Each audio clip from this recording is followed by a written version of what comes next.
Sa mundong puno ng ingay at pagod, maligayang pagdating sa ating channel.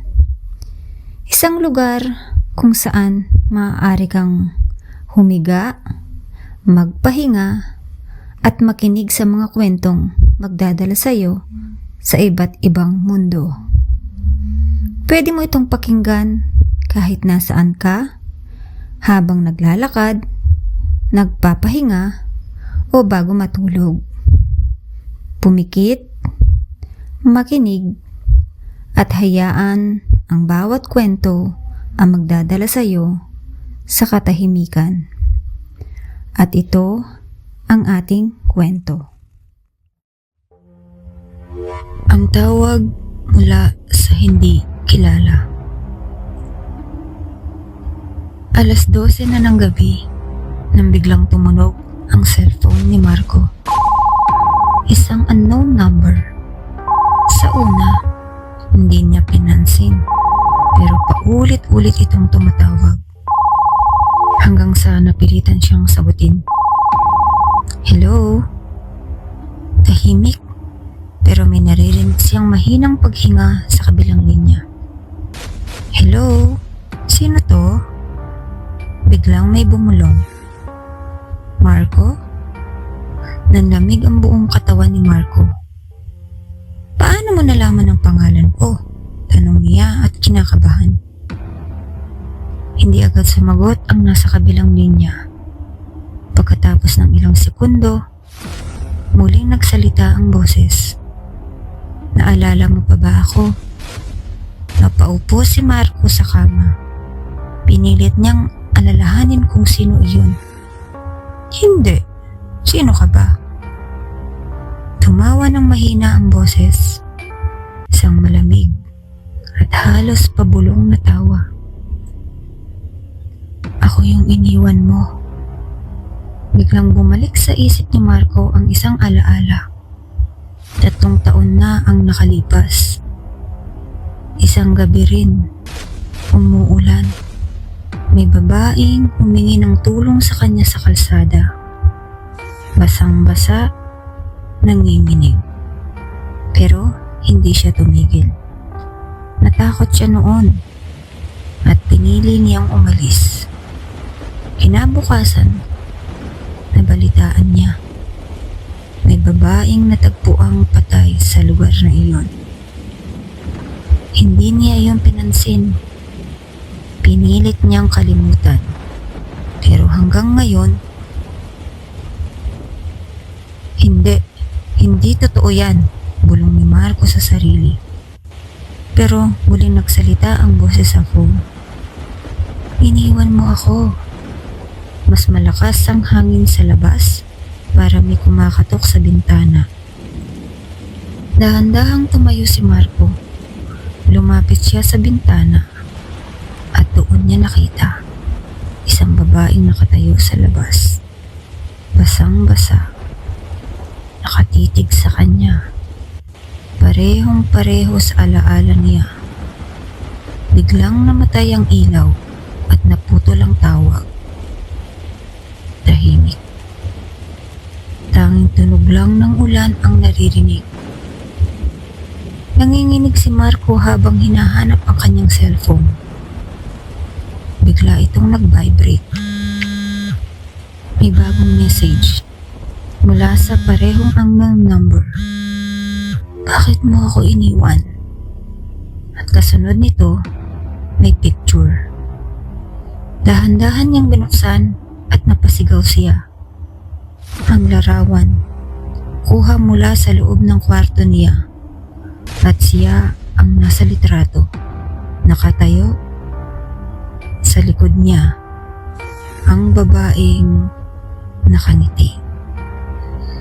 Biglang may malamig na hangin ang dumampi sa batok niya at may bumulong. Hindi kita iiwan ngayon. Napahinto at napahinga ng kaba si Marco.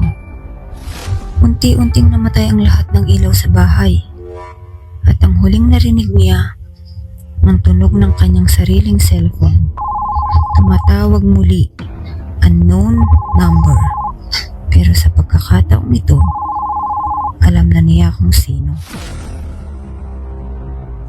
Dahan-dahang lumingon si Marco.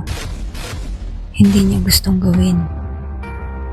Pero parang may pumipilit sa kanya. At sa pagharap niya, wala siyang nakita.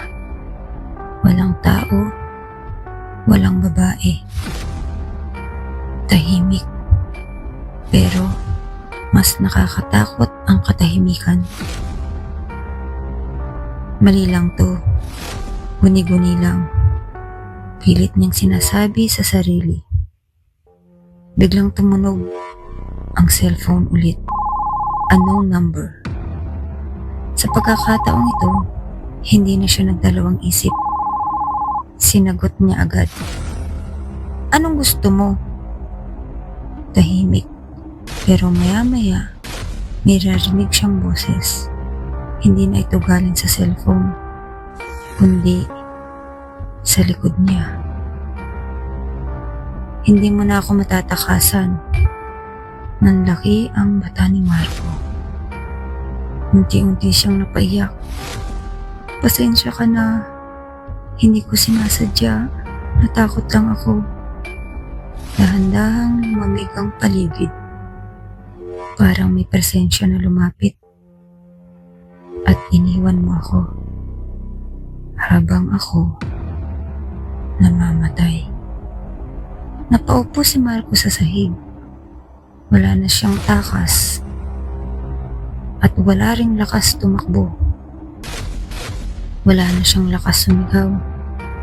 Hanggang sa biglang tumahimik ang lahat. Walang hangin. Walang ulan. Walang tunog. Lumipas ang ilang segundo. Hanggang sa may tumunog ulit ang cellphone niya. Isang notification mula sa unknown number. Salamat sa pagsama. Dahan-dahan niyang binuksan at doon niya nakita isang bagong larawan. 2 tao ang nasa litrato. Siya at ang babae parehong nakatayo sa gitna ng kalsada. Basang-basa sa ulan, pero ang mas nakakatakot, pareho na silang nakatingin diretso sa camera at parehong nakangiti. Kinabukasan, may balita sa TV.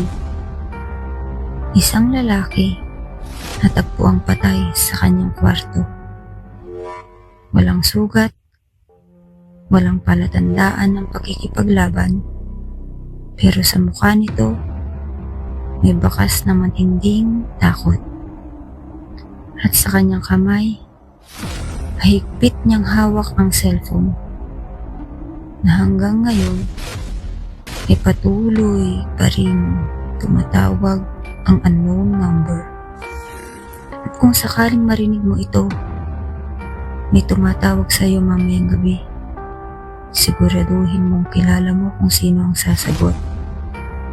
Dahil may mga tawag na hindi dapat sinasagot kailanman. Maraming salamat sa pakikinig. Sana ay nakatulong ang kwentong ito para mapahinga ang iyong isipan. Kung nagustuhan mo, huwag kalimutan mag-subscribe para sa mas marami pang kwento. Hanggang sa muli, paalam!